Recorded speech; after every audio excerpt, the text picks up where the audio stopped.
Graduation ceremony పూర్తి చేసుకొని America నుంచి వచ్చే లోపల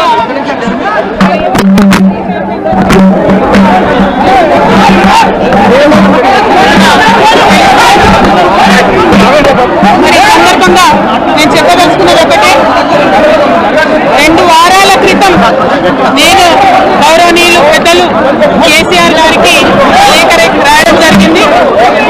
నేను ఈ విధంగా కేసీఆర్ గారికి ఇదివరకు కూడా నా ఒపీనియన్స్ ఎప్పుడున్నా కూడా లేఖ ద్వారా చెప్పడం జరిగింది. ఈసారి నేను మొన్ననే చెప్తున్నాను, కుట్రలు కుటుంబాలు జరుగుతూ ఉన్నాయి. నేను చెప్పిన కొద్ది రోజుల్లోనే కేసీఆర్ ఇది మరి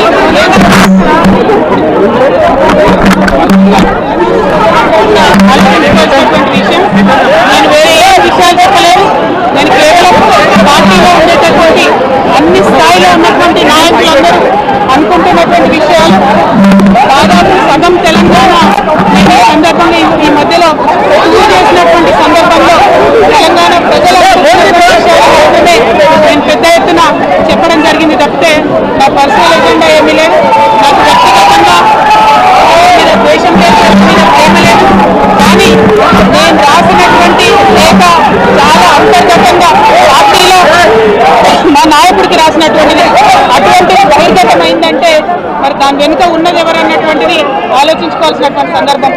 I have written to my father, Shri KCR Garu, feedback which I got from every stature of the leader from our party and from Telangana people broadly 2 weeks back. I've always written to my father at various stages. Whenever I needed to give him any feedback, I've always written to him. But this time it got out. I believe it is a handiwork of some of the cowards in the party, and the party should decide how to deal with them. I have not written anything negative against KCR garu or the party to strengthen the party and to work for the people of Telangana. Feedback mechanism is necessary, and that is what I have done. Thank you. Jai Telangana.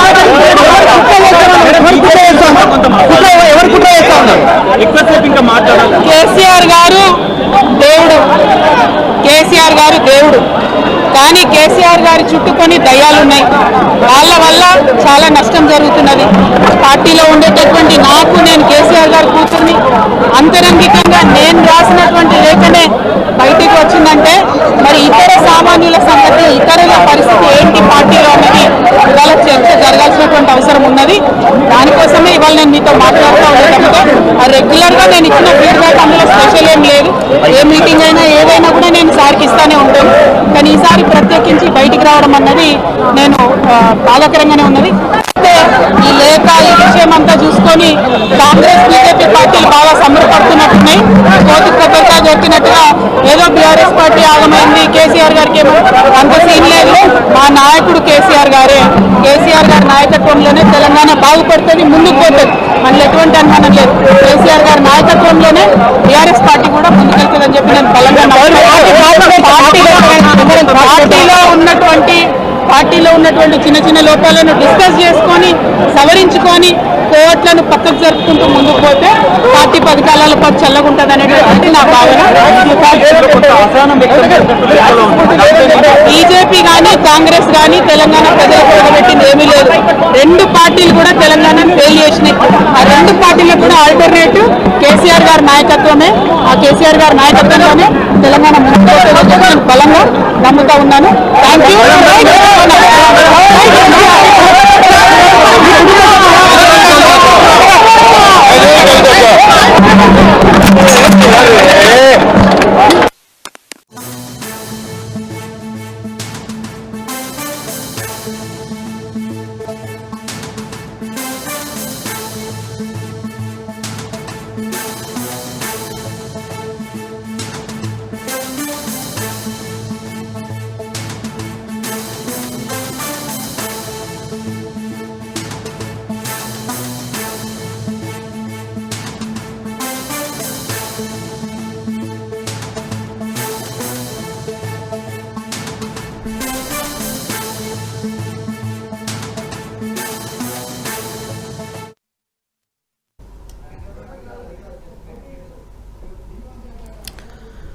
Right, Shamshabad airport కు చేరుకున్న MLC కవిత తాను రాసిన 2 వారాల క్రితం కేసీఆర్ కు రాసిన లేఖ గురించి ప్రస్తావించారు. ఆ లేఖ ఎలా బహిర్గతమైందనే విషయాన్ని కూడా ప్రస్తావించారు. అది ఎలా బయటకు వచ్చిన విషయం నాకు తెలియదంటూ కూడా కవిత చెప్పుకొచ్చారు. అలాగే కేసీఆర్ మా నాయకుడు, కేసీఆర్ మా దేవుడు అంటూ కూడా కవిత ప్రెస్ మీట్లో ప్రస్తావించారు.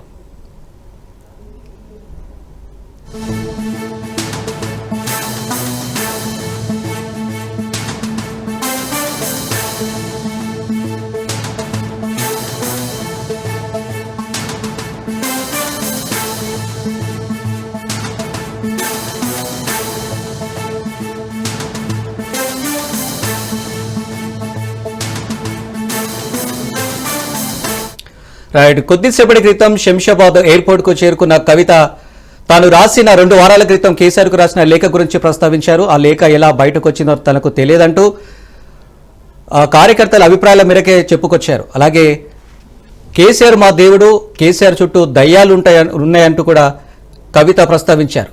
కానీ 2 వారాల క్రితం కేసీఆర్ కు రాసిన లేఖ గురించి మాత్రం అది అంతర్గతంగా చెప్పుకొచ్చారు. అలాగే కేసీఆర్ మా నాయకుడు, కేసీఆర్ మా దేవుడు అంటూ కూడా చెప్పుకొచ్చారు కవిత.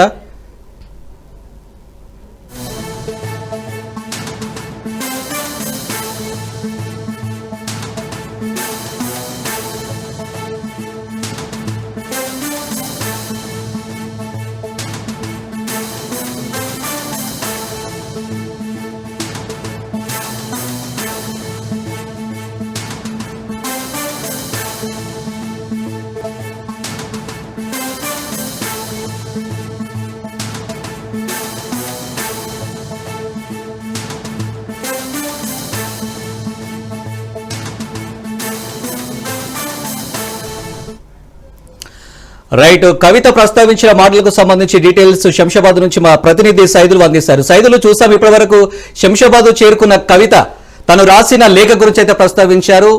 ఆ లేఖ గురించి కేసీఆర్ మా నాయకుడు, కేసీఆర్ మా దేవుడు అంటూ కూడా ప్రస్తావించుకొచ్చారు. కేసీఆర్ చుట్టూ దయ్యాలున్నాయంటూ కూడా ప్రస్తావించారు. ఏంటి డీటెయిల్స్?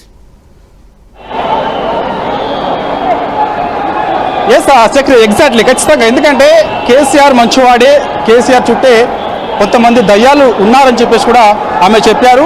నిన్నటి వరకు కూడా కవిత రాసిన లేఖ బహిర్గతమైన తర్వాత అసలు ఆ లేఖ ఎక్కడి నుంచి వచ్చింది, ఎవరు రాశారు, కవితనే రాసిందా లేకపోతే ఇంకెవరైనా రాశారా అనేది కూడా చర్చనీయాంశంగా మారింది. కానీ కవిత అమెరికా పర్యటన ముగించుకొని కొద్దిసేపటి క్రితమే హైదరాబాద్ శంషాబాద్ విమానాశ్రయానికి చేరుకుంది. మీడియాతో మాట్లాడింది, చాలా క్లారిటీ ఇచ్చింది. లేఖ రాసింది నేనే. మే 2వ తారీఖు రోజు నేను లేఖ రాశాను. పార్టీలో జరుగుతున్నటువంటి పరిణామాలు ఏ విధంగా ఉన్నాయి ప్రస్తుతం సిచ్యువేషన్ బట్టి చూస్తే, సో అందుకు నేను లేఖ రాశాను, కొన్ని సూచనలు చేశాను, మార్చుకోవాలని చెప్పాను. కానీ ఆ లేఖ ఇప్పుడు ఎందుకు బయటకు వచ్చింది, దీన్ని బట్టి చూస్తే పార్టీలో కొందరు కోవట్లు ఉన్నారు అనేది స్పష్టంగా ఆమె చెప్పింది. సో దీన్ని బట్టి అర్థం చేసుకోవచ్చు, ఖచ్చితంగా కేసీఆర్ చుట్టూ ఉన్నవారు కొందరు కావాలనే తను రాసినటువంటి లేఖ ఏదైతే ఉందో ఆ లేఖను బహిర్గతం చేశారనేది కూడా ఆమె చెప్తూ వస్తుంది. లేఖ రాసిన మాట వాస్తవమే అని కూడా ఆమె చెప్పింది. దీన్ని బట్టి చూస్తే అర్థం చేసుకోవచ్చు, ఖచ్చితంగా పార్టీలో కొంత మార్పులు చేర్పులు జరగాల్సిందే అనేది ఆమె వాదన. ఇక తెలంగాణ రాష్ట్రంలో కాంగ్రెస్ బీజేపీకి ప్రత్యామ్నాయం కాదు, అసలు ఆ పార్టీలు బీఆర్ఎస్ పార్టీకి ఎక్కడ కూడా సరిపోవు, సరితూలవు కూడా అని చెప్పేసి కూడా అని చెప్తుంది. బీఆర్ఎస్ పార్టీ కేసీఆర్ దేవుడు లాంటి వాడు, కావాలంటే కొందరు కావాలనే కేసీఆర్ చుట్టూ కొందరు దయ్యాలుగా తయారయ్యారు, వారి వల్లనే పార్టీకి కొంత నష్టం కలుగుతుందని చెప్పేసి కూడా ఆమె చెప్పారు. సో ఖచ్చితంగా కేసీఆర్ నాయకత్వంలోనే ఉంటానని కూడా ఆమె చాలా క్లారిటీ ఇచ్చారు. సో రానున్న రోజులలో బీజేపీ కాంగ్రెస్ని ఓడించి తెలంగాణ రాష్ట్రంలో గులాబీ జెండా ఎగరబోతుందనేది కూడా ఆమె ఒక సంకేతంగా చెప్పారు. కాకపోతే పార్టీలో సమూల మార్పులు జరగాలనేది ఆమె వాదనని కూడా చెప్తున్నారు. అంటే దాని అర్థం ఏంటంటే మొన్న జరిగినటువంటి బీఆర్ఎస్ పార్టీ సిల్వర్ జూబ్లీ బహిరంగ సభ ఏదైతే ఉందో, పార్టీ ఆవిర్భవించి 25 ఏళ్లు కావస్తున్న నేపథ్యంలో ఏప్రిల్ 27వ తారీఖు వరంగల్ జిల్లా వేదికగా ఎలకతుర్తిలో ఈ యొక్క బీఆర్ఎస్ పార్టీ సిల్వర్ జూబ్లీ బహిరంగ సభ ఏర్పాటు చేశారు. సో ప్రజలందరూ కూడా, 2 రాష్ట్రాల ప్రజలందరూ కూడా కేసీఆర్ ఏం మాట్లాడతారు, కేసీఆర్ ఏం సందేశం ఇవ్వబోతున్నారు ఆ సభ నుంచి అనేది చాలామంది ఆశ్చర్యకరంగా చూశారు. కానీ ఎక్స్పెక్టేషన్స్ చాలా పెట్టుకున్నారు. కానీ మాట్లాడిన స్పీచ్ ఏదైతే ఉందో అది పెద్దగా జనాల్లోకి వెళ్ళలేదు. కొన్ని అంశాలు మాట్లాడితే చాలా బాగుండేది, వక్ బిల్కు సంబంధించినటువంటి అంశం మాట్లాడితే బాగుండేది, ఎస్సీ వర్గీకరణకు సంబంధించినటువంటి అంశం మాట్లాడితే బాగుండేది, దాంతోపాటుగా బీసీలకు ఇవ్వాల్సినటువంటి 42% రిజర్వేషన్ అమలుకు సంబంధించి మాట్లాడితే బాగుండేది. దీంతో పాటుగా తెలంగాణ తల్లి విగ్రహాన్ని మార్చాల్సిన అవసరం ఏమొచ్చింది అది కూడా మాట్లాడితే బాగుండేది, తెలంగాణ గీతాన్ని మార్చాల్సిన అవసరం ఏమొచ్చింది అది కూడా మాట్లాడితే బాగుండేది అనేది కూడా ఆమె సూచన చేశారు. దాని తర్వాత పార్టీలో కొందరు కావాలని కొందరు ఇన్ఛార్జీలు ఎవరైతే ఉన్నారో సో వారందరూ కూడా ఇప్పటికీ కూడా యాక్టివ్గా లేరు. సో ఇప్పటికి కొంతమంది పార్టీలో కొంతమంది వాళ్ళని నమ్ముకొని ఇంకా ఉన్నారు, వారు అయోమయంలో ఉన్నారు. స్థానిక సంస్థల ఎన్నికలు దగ్గర పడుతున్నాయి, అసలు వారికి టికెట్లు వస్తాయా రావా తెలియనటువంటి గందరగోళ పరిస్థితి పార్టీలో నెలకొంది. కాబట్టి సో దీనిపైన రానున్న రోజులలో ఒక ప్లీనరీ ఏర్పాటు చేయాలి, ఆ ప్లీనరీలో ఖచ్చితంగా పార్టీలో సమూల మార్పులు చేయాలి అని చెప్పేసి కూడా ఆమె ఆ లేఖలో పేర్కొన్నట్టు తానే రాసినట్టుగా కూడా స్పష్టం చేసింది కవిత. సో దీన్ని బట్టి చూడొచ్చు, ఖచ్చితంగా ఇక ఈ యొక్క కవిత చేసిన వ్యాఖ్యలు అంటే లేఖ రాసింది ఎవరనేది ఇప్పటిదాకా కొంత అనుమానం ఉన్నది, కానీ లేఖ విషయంలో చాలా క్లారిటీ ఇచ్చింది కవిత, నేనే రాసిన అని చెప్పేసి చెప్పింది. సో ఇక అందులో డౌట్ ఇక ఏమాత్రం కూడా అనుమానం లేదు. ఇక ఆమె చేసిన సూచనలు ఏమైతే ఉన్నాయో అవి చూడాలి, మరి పార్టీలో ఎటువంటి మార్పులు రాబోతాయి. కవిత కొన్ని సూచనలు చేసింది, అటు పార్టీకి చేసింది, కేసీఆర్కు చేసింది. మరి కేసీఆర్ అమ్మటున్నటువంటి దయ్యాలు ఎవరు? ఇప్పుడు ప్రశ్న, కేసీఆర్ అమ్మటున్నటువంటి దయ్యాలు ఎవరు అంటే వారి వల్లనే పార్టీకి నష్టం జరుగుతుందా, వారి వల్లనే లేక బయటకు బహిర్గతమైందా, వారి వల్లనే చాలా వరకు కొంతమంది కలవలేకపోతున్నారా, కొంతమంది కోవట్లు కేసీఆర్ చుట్టూ తయారయ్యారా ఏంటి అనేది ఇక్కడ ప్రశ్న. మరి ఎవరు ఉంటున్నారు కేసీఆర్ ఏమిటి, ఎవరు తిరుగుతున్నారు కేసీఆర్ ఏమిటి, ఫామ్ హౌస్ అంటే ఎర్రవల్లి వ్యవసాయ క్షేత్రంలో ఎవరెవరు ఉంటున్నారు ఏంటి అనేది ఇప్పుడు మరి పార్టీలో సమూల మార్పులు ఏమైనా వస్తాయా రావా అనేది కూడా మనకి ఇప్పుడు తెలియాల్సి ఉంది. సో దీన్ని బట్టి చూస్తే ఖచ్చితంగా ఇక రానున్న రోజులలో ఎవరైతే కేసీఆర్ చుట్టూ కొంతమంది కోవట్లో ఉన్నారో వారందరినీ పక్కకు పెట్టాల్సిందే అనేది కూడా ఆమె ప్రధాన డిమాండ్ అని కూడా మనం చెప్పవచ్చు. దాని తర్వాత పార్టీలో సమూల మార్పులు చేయాలనేది కూడా ప్రధాన డిమాండ్ అని చెప్పేసి కూడా మనం చెప్పవచ్చు. కవిత మాట్లాడిన దాన్ని బట్టి చూస్తే మనం చెప్పవచ్చు ఏంటంటే ఖచ్చితంగా కేసీఆర్ చుట్టూ కొంతమంది దయాలు ఉన్నారు కాబట్టి వారిని ఖచ్చితంగా ఇమీడియట్లీ అక్కడి నుంచి మార్చాల్సిందే. దాని తర్వాత పార్టీలో సమూల మార్పులు తీసుకురావాల్సిందే. సో కొందరిని మాత్రమే కేసీఆర్ కలుస్తున్నారు అంటే కారణం ఏంటి, వారు కేసీఆర్ చుట్టూ కోవట్లు ఎవరైతే ఉన్నారో వారు కొందరిని మాత్రమే కేసీఆర్ని కల్పిస్తున్నారు, మిగిలిన వారు కేసీఆర్ని కలవలేకపోతున్నారు, చాలా మంది బాధపడుతున్నారు, ఆ ఇష్యూ నా దృష్టికి వచ్చిందనేది కూడా చెప్పింది. సో ఇప్పుడు కూడా అదే చెప్తున్నామే ఏమని, ఖచ్చితంగా ఇప్పుడు కేసీఆర్ చుట్టూ కోవట్లు ఎవరైతే ఉన్నారో వారందరూ కూడా పక్కకి వెళ్ళిపోతే కేసీఆర్ అందరినీ కలిసే అవకాశం ఉంటుంది, కలవాలి కూడా. కరోనా రోజులలో బీఆర్ఎస్ పార్టీదే ఫ్యూచర్ అని చెప్పేసి కూడా ఆమె చెప్తున్నటువంటి పరిస్థితి కనిపించింది. సో ఏదేమైనా సరే చక్రి, వాస్తవంగా నిన్నటి నుంచి కూడా ఒక లేఖకు సంబంధించి కవిత రాసినటువంటి 6 పేజీల లేఖ ఏదైతే ఉందో పార్టీ సిల్వర్ జూబ్లీ బహిరంగ సభ తర్వాత ఆమె రాసిన లేఖ ఏదైతే ఉందో ఆమె రాసింది 2వ తారీఖు, కానీ నిన్న బయటపడింది. దాదాపు ఇన్ని రోజులు కూడా బయటకు రాలేదు, కానీ ఎందుకు బయటకు వచ్చింది అనేది ఇప్పుడు ప్రశ్న. సో అదే ఆమె కూడా అదే చెప్తుంది, నేను రాసినటువంటి లేఖ వాస్తవమే, కానీ ఆ లేఖ ఎందుకు బయటకు వచ్చింది, ఎందుకు మీడియాలో ప్రచురితమైందనేది కూడా ఆమె మాట్లాడుతూ వస్తుంది. కాబట్టి సో చూడాలి మరి కవిత చేసినటువంటి సూచనలు ఏదైతే ఉన్నాయో, సలహాలు ఏదైతే ఉన్నాయో, మరి అవి పార్టీ నుంచి స్పందన ఏ విధంగా ఉంటుందనేది కూడా మనకి వర్కింగ్ ప్రెసిడెంట్గా ఉన్నటువంటి కేటీఆర్ అని మాట్లాడాలి, లేదంటే పార్టీలో చాలా కీలకంగా ఉన్నవారని మాట్లాడితే కానీ మనకి కవిత చేసినటువంటి సలహాలు సూచనలకు సంబంధించి మనం పార్టీ నుంచి క్లారిటీ వస్తే కానీ మనం చెప్పలేము చక్రి. సైదులు చూడొచ్చు, ఇప్పుడు శంషాబాద్ ఎయిర్పోర్ట్ పరిసర ప్రాంతాల్లో కూడా ఎక్కడ కానీ బీఆర్ఎస్ జెండాలు కావచ్చు, కేసీఆర్ ఫోటోలు కానీ, కేటీఆర్ ఫోటోస్ కానీ ఎక్కడ కనిపించలేదు. కేవలం జాగృతి, తెలంగాణ జాగృతి కార్యకర్తలతో నిండిపోయింది. అక్కడ ఓన్లీ కవిత బ్యానర్లు మాత్రమే, ఫోటోస్ మాత్రమే కనిపించాయి. అంటే ఎలా చూసుకోవచ్చు, దీన్ని ఏ విధంగా మనం అర్థం చేసుకోవచ్చు?